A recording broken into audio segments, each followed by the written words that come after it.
Assalamu alaikum wa rahmatullah wa barakatuh, mes frères et sœurs. Que la paix et la miséricorde de Dieu soient sur vous. Je fais donc cette vidéo afin d'expliquer aux gens pourquoi certaines personnes ne suivent que le Coran et rejettent la Sunna et tous les hadiths attribués au message d'Allah, Mohammed. Les preuves qui seront déployées ici viendront donc uniquement que du Coran, que l'on prénomme également la preuve évidente, le guide, le rappel, la miséricorde, la lumière, l'exposé détaillé de toutes choses. Par ces appellations, nous pouvons déjà en conclure que le livre est très important pour nous, pour l'humanité, et qu'il est pleinement détaillé, et dire le contraire serait le traité de mensonge. Qu'Allah me pardonne pour ces paroles, mais dire le contraire serait traiter Allah de menteur.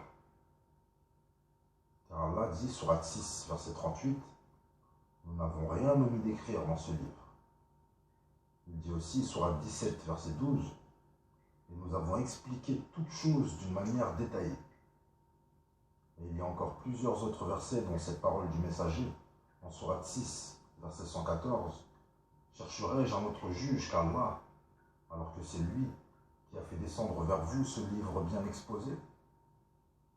Ceux auxquels nous avons donné le livre savent qu'il est descendu avec la vérité, venant de ton Seigneur.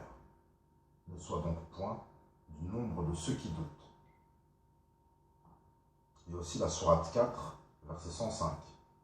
« Nous avons fait descendre vers toi le livre avec la vérité, pour que tu juges entre les gens selon ce qu'Allah t'a appris. Et ne te fais pas l'avocat des traîtres. » Je ne vais pas vous citer tous les versets allant dans ce sens, car il y en a énormément. Mais je vous invite donc à lire le livre, Inch'Allah, pour les découvrir par vous-même. Inch'Allah. Ensuite, les versets suivants que je vais vous exposer sont les versets où Allah nous explique que le messager n'avait pas le droit d'inventer sa propre sunna. Donc, sourate 17, verset 73, Allah dit: « Ils ont failli te détourner de ce que nous t'avions révélé, dans l'espoir qu'à la place de ceci, tu inventes autre chose et l'imputes à nous. Dans ce cas, ils t'auraient pris pour ami intime. Et si nous ne t'avions pas raffermi, tu aurais quelque peu penché vers eux. Alors, nous t'aurions fait goûter le double supplice de la vie et le double supplice de la mort. Et tu n'aurais trouvé contre nous nul secoureur. » Donc le verset est très clair. Le messager n'avait pas le droit d'inventer un autre livre. Ou bien il aurait goûté le double supplice de la vie et le double supplice de la mort. Puis dans la sourate 69, verset 43 jusqu'au verset 46, Allah dit: « Ceci est une révélation du Seigneur de l'univers. Et s'il avait forgé quelques paroles qu'il nous avait attribuées, nous l'aurions saisi de la main droite, ensuite nous lui aurions tranché la horte. » Le premier verset explique donc que si le messager avait inventé autre chose, donc un autre livre que le Coran, il aurait donc goûté le double supplice de la vie et le double supplice de la mort. Et Allah renforce ce premier verset par le second, pour ceux qui allaient mal saisir le sens des termes, goûter le double supplice de la vie et le double supplice de la mort.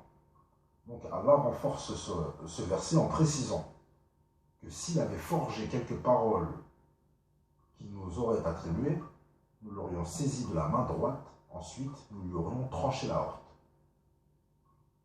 Donc voici quel aurait été son supplice. Voici quel est le supplice de la vie, le supplice de la mort. Du moins, pour le messager, s'il aurait inventé autre chose, voici quel aurait été son supplice. Le messager se serait donc fait tuer, et nous ne l'aurions certainement pas connu.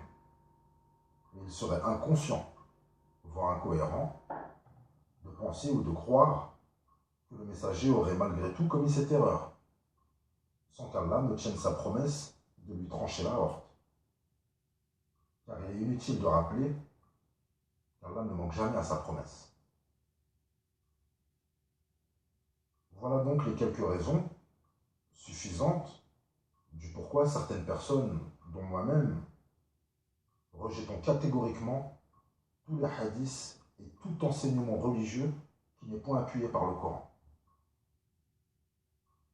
Mais la question qui se pose alors, que certains se sont posés, que je me suis moi-même posé, et que certains qui regarderont peut-être cette vidéo se poseront, peut-être, est celle-ci.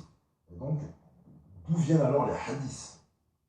Pourquoi Allah a autorisé leur invention, leur fabrication, si ce n'est pas pour pouvoir les suivre? Pourquoi? Sachant désormais, avec les versets à l'appui, qu'ils ne viennent pas du messager, et qui ne peuvent donc point venir non plus de ses compagnons bien guidés, car ils suivaient fermement le livre et savaient qu'ils n'avaient pas le droit de produire autre chose que le livre. Donc, dans la sourate 6, versets 112-113, Allah nous répond. Car, comme il a dit, il n'a rien oublié d'écrire dans ce livre, donc il répond à tout.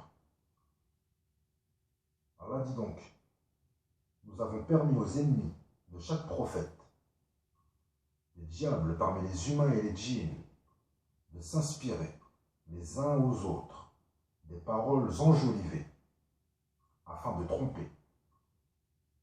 Si ton Seigneur avait voulu, il ne l'aurait pas fait. Laisse-les donc avec ce qu'ils fabriquent. Ceci est pour laisser les esprits de ceux qui ne croient pas en l'au-delà écouter de telles fabrications, les accepter et ainsi exposer leurs réelles convictions. Puis le verset suivant, sourate 31, verset 6, Allah dit: et parmi les humains, il en est qui, dénués de science, achètent de plaisantes hadiths pour égarer hors du chemin d'Allah et pour le prendre en raillerie. Ceux-là subiront un châtiment avilissant.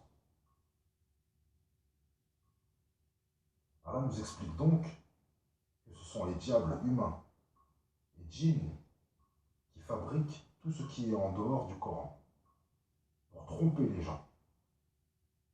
Et que le fait d'accepter ces paroles, ces fabrications, ces inventions, ces mensonges, exposerait le contenu de nos cœurs et nous ferait de suite appartenir à cette catégorie de personnes qu'Allah cite au début de la sourate Baqara, verset 8. Cette catégorie de personnes, de ceux qui disent croire en Allah avec la bouche, alors qu'en fait, ils n'y croient pas. Ils ont dans leur cœur une maladie de doute et d'hypocrisie, et Allah fait croître leur maladie. Bref. Donc, nous appartiendrions alors à cette catégorie de personnes. Ce qui nous ferait donc rejeter tous les versets que l'on a pu citer au départ de cette vidéo, où Allah dit qu'il n'a rien oublié d'écrire, où il dit que le livre est bien détaillé, clairement exposé, facile pour la méditation, et qu'il ne faut suivre, et qu'il ne faut rien suivre d'autre que lui. Car pour Allah, nous aurions alors cru que le diable nous aurait fait mécroire. Et quelqu'un qui a cru, puis qui a ensuite mécru, devient alors mécréant. Donc voilà, j'espère avoir été assez clair dans mes explications.